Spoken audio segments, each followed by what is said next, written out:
So today's the 15th of March, and I was looking for, what do you talk about, the Ides of March? You've heard of that. Then Julius Caesar was assassinated by his senators, and thought, what's the meaning of that? And as I was looking for something, I came up there's also a feast of Anna Perenna, which Anna Perenna in Roman mythology is a minor deity, but a deity about renewal and new life. And so it's known to be celebrated, this feast of Anna Perenna, by picnics and celebrating growth and life. And what a beautiful time to have a revisioning session here. And I think about, Caesar or Shakespeare saying, beware the Ides of March. And instead of beware the Ides of March, be aware of the divine life that is surging through you. That we can do that instead of be aware. Beware. I got that all mixed up. You guys knew what I was talking about. Okay. Anyway, it can be so easy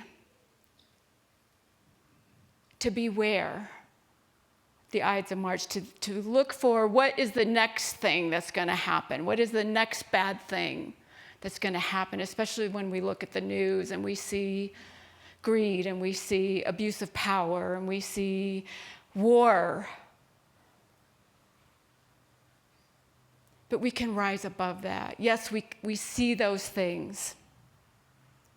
And we're invited here to rise above that and have a better conversation. I was in Prosperity Plus 2. We've been doing that series. And last week in the video, Mary Morrissey showed covers of Time magazines.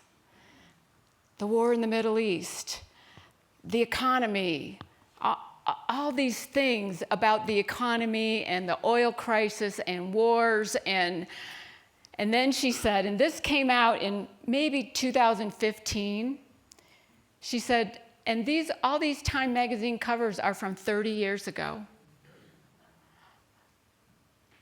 They could be today's covers of Time magazine. We keep having the same conversation.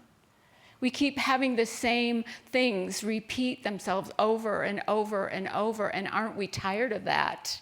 And don't we want to lift ourselves above that and have better conversations, have more, about growth, about life, about love? I think we're so ready for that. And it'll take enough of us to do that, to hold that consciousness in spite of what we see going on in the world. It can be hard to do.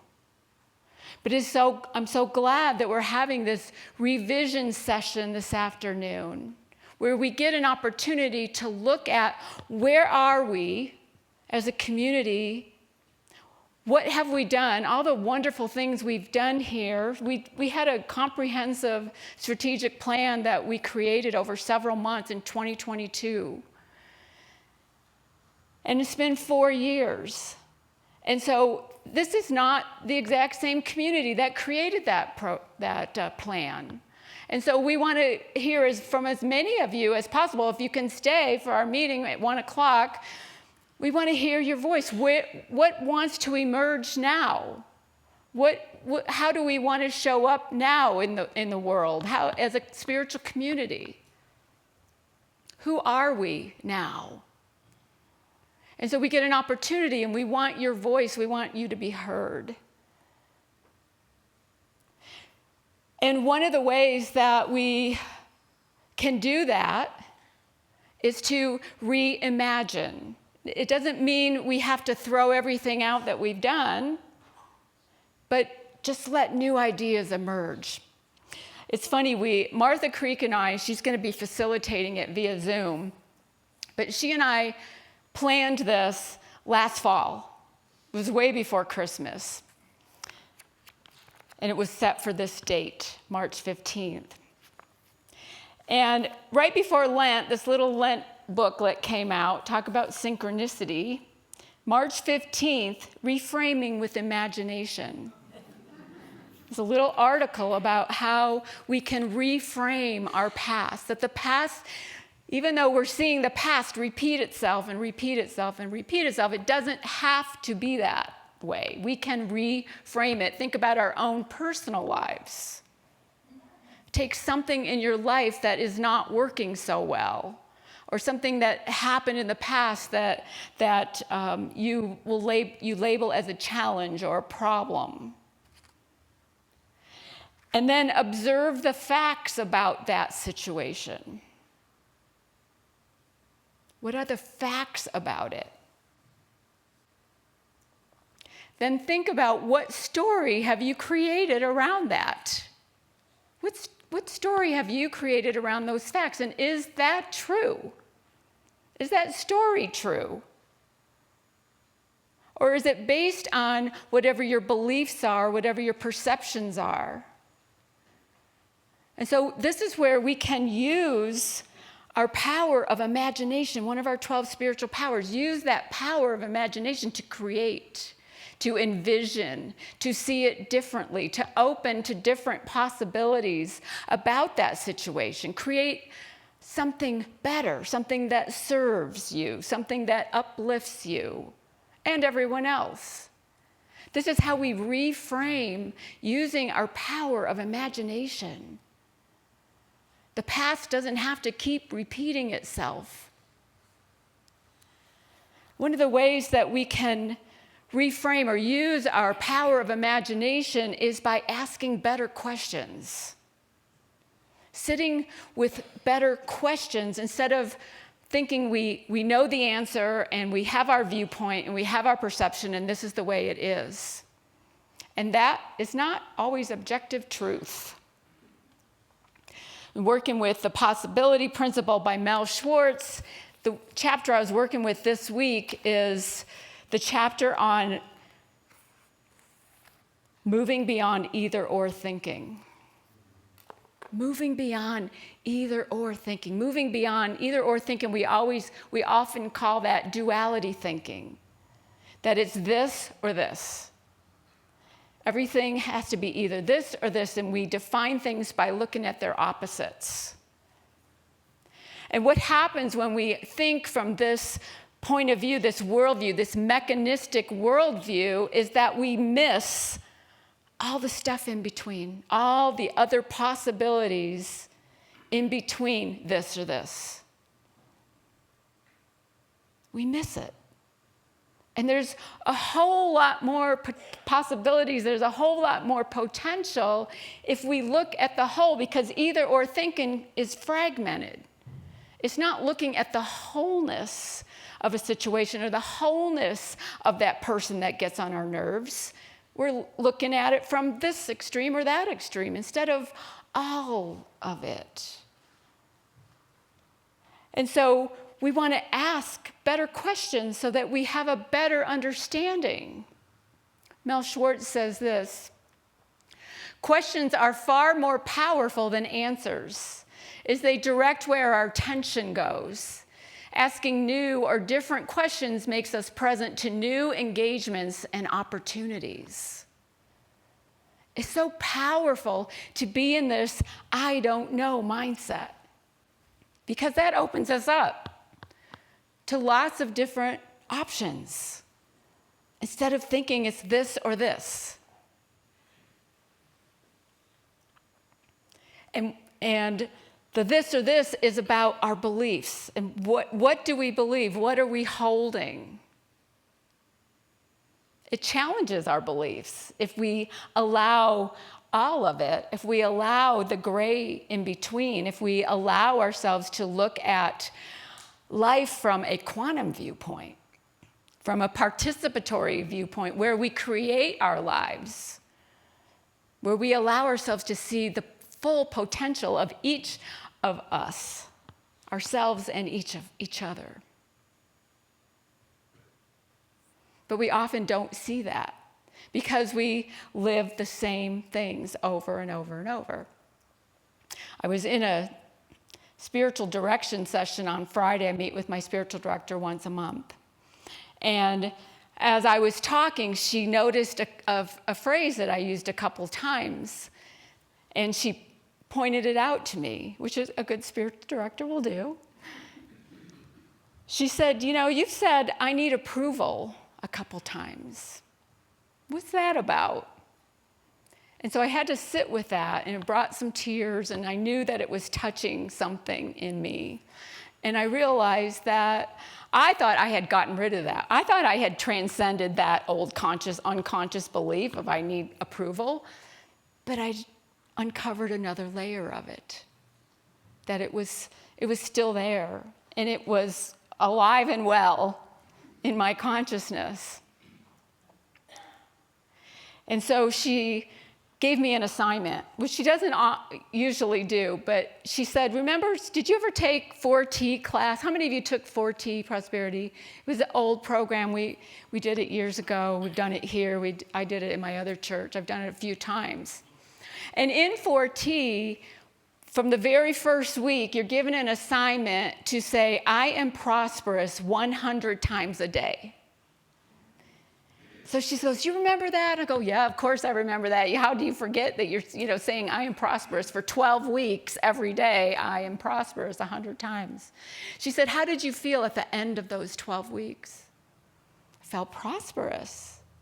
Because you shift your consciousness. You start believing the things you tell yourself. And so she said, I want you to say for 12 weeks every day, I am love. I am love. So I started yesterday. I am love. I am love. What if each of us really believed that? How would that change our lives? How would it change our communities? How would it change our world if we knew that we were love? If we could revision our lives and see ourselves that way.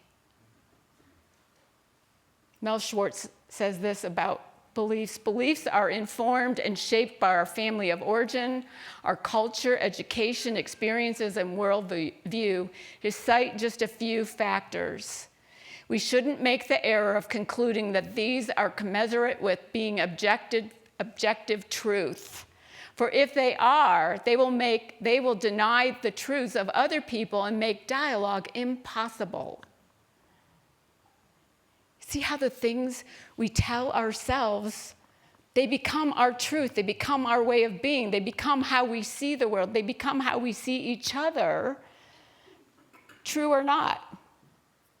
And that's why we have so many conflicts and why we have so much stuff that goes on and that we don't want in our lives. If every one of us could know that we are love, wouldn't that be a miracle? And we're in the business here of miracle making at this center. Jeannie talked about it.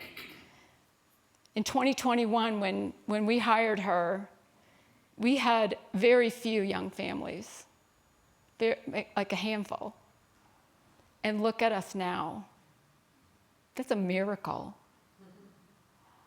A miracle, something that you don't expect to happen and don't know how it could happen, and it happens. We didn't know that we would today have 80 families. It's a miracle.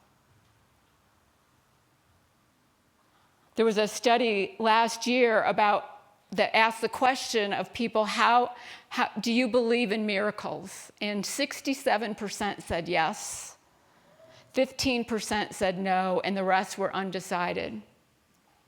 In 2020, same question asked, 80% said yes. So what does that say about a sense of hope? Miracles, in A Course in Miracles, means shifting your perception from fear to love. And the Buddhists say this: miracles start to happen when you give as much energy to your dreams as you do to your fears. Are we giving energy to our dreams? Are we giving energy to those things that matter to us? Or are we giving energy to our fears? Look at your conversations. Be aware of what you're saying to people, to each other. Be aware of the little comments that you make, just offhandedly or unconsciously, that just come out of your mouth. It'll show you where your beliefs are. So I found 3 people who revisioned their lives, who had miracles happen, who are really inspiring. And the first one is Tara. I'm going to not pronounce her name right. There she is. Tererai Trent. Tererai Trent. Does anybody know? She's been on Oprah. Anyway, apologize. I said it right first service. She was born in Zimbabwe. And she was born into a cycle of poverty and abuse. And she had a brother. The brother got to go to school, and she didn't, because she was a girl, and she was expected to marry, and boys were expected to provide for their families. So she didn't get to go to school, but her biggest dream was to get educated. And so her brother was going to school, and he would bring his books home, and she taught herself how to read, and she taught herself how to do math.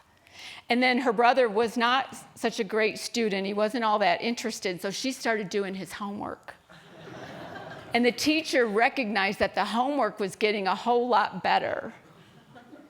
And then the teacher realized it was her doing the homework, and he went to her father and said, she's got to be in school. She's so smart.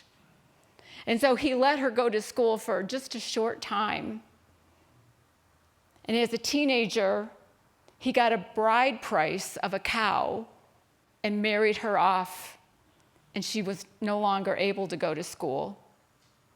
And by the time she was 18, she had 3 kids. And her husband beat her because she kept saying she wanted an education. Her mother encouraged her to write down her dreams on a piece of paper, and she had 4. She wanted to go to America. She wanted to get her bachelor's degree. She wanted to get a master's degree, and she wanted to get a PhD. And she put these 4 goals on a piece of paper and put it in a tin can and buried it in her yard. She was planting a seed. 8 years later, she ended up in America with her husband and 5 kids. He ended up getting deported for abuse. They got divorced. She remarried. She got her bachelor's degree in 3 years. She got her master's degree. She got her PhD.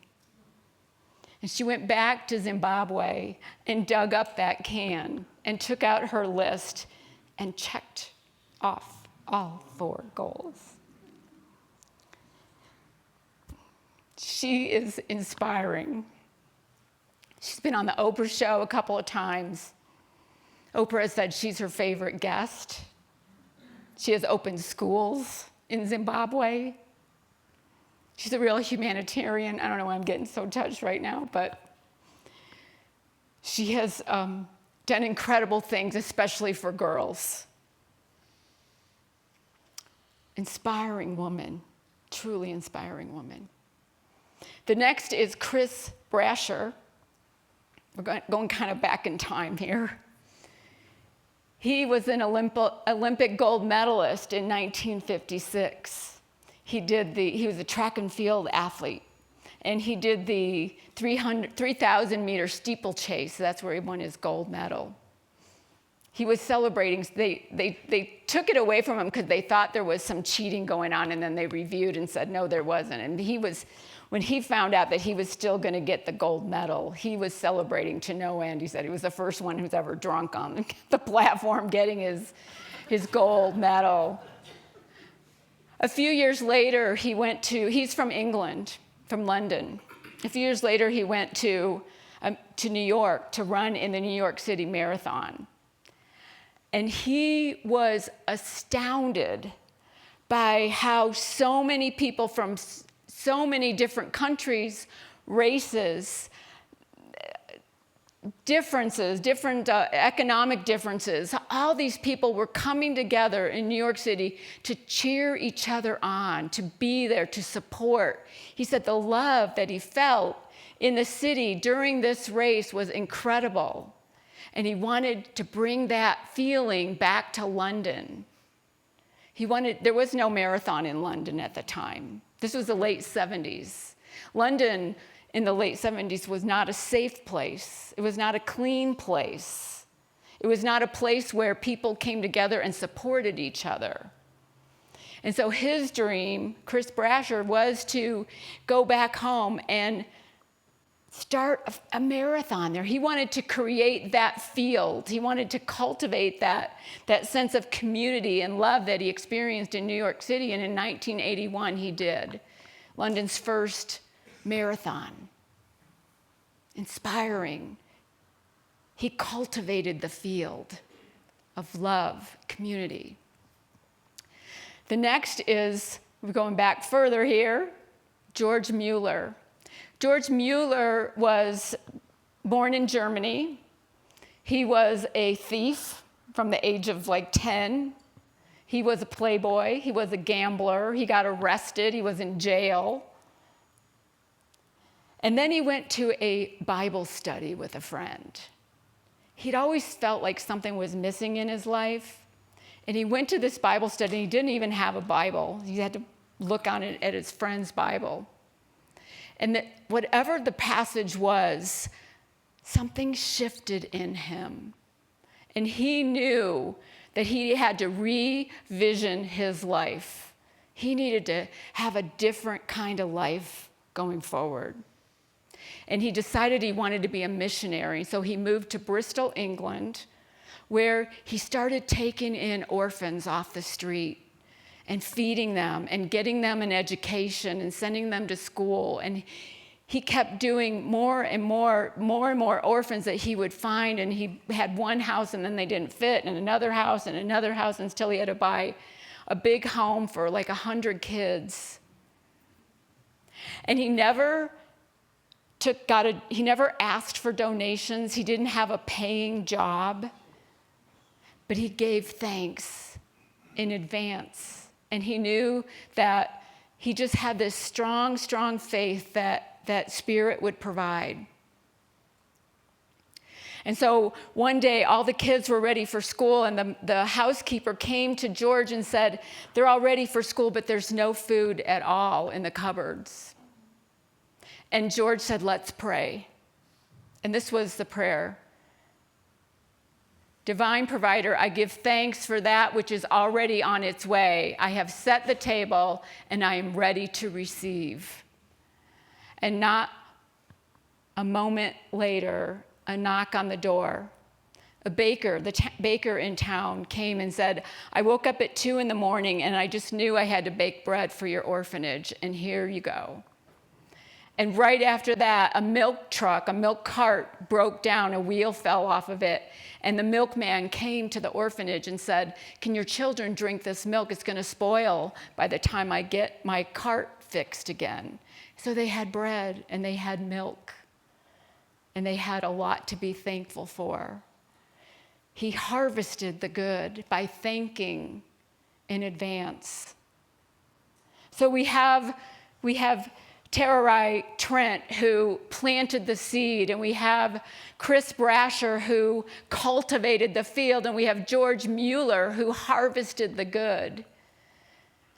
And that's what we're going to do here this afternoon. We're going to plant some seeds.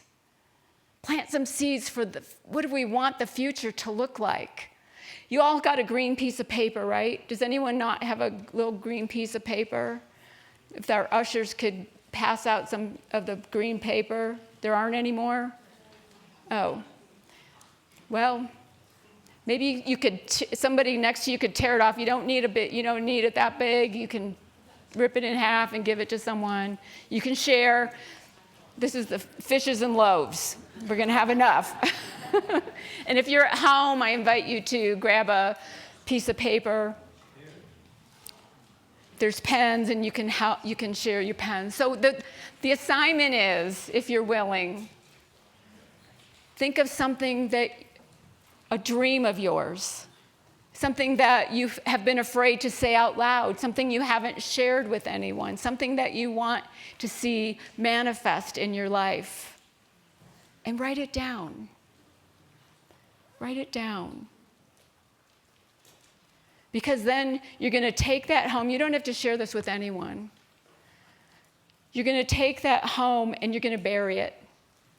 Bury it in your yard, bury it in a a potted plant, put it under a stone, anywhere, just bury it. It's not like we're going to bury it and forget it. We're going to allow it to grow. We're planting a seed for something wonderful to happen. We're re-envisioning a part of our life that we want to change, and your life could be fantastic, and there's always something more or better that can serve you, that can serve others. So think of something and bury that. Then the other part of this assignment is to be ready for your good. Cultivate the field with love. Cultivate it with community. Be in spiritual community where you're supported with love and tenderness and gentleness. And then harvest the good by thanking in advance for that good to find its way to you. If you're looking for a relationship, set another place at the table. If you're looking for a new job, clear out your desk. If you're looking for a place to find peace, find a place in your home where you can meditate. The point is to get ready for it to come. Don't wait until it comes and then you have to scramble and figure things out. Get ready for it now. Think in advance.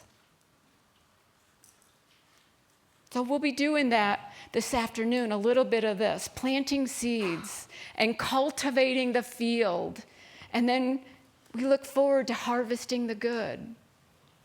That we can do this in our lives, we can do it in our community, and we can change the world.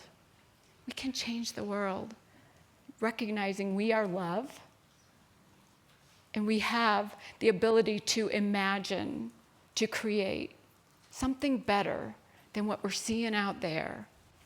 Allow it to come from in here. Peace be with you. Namaste.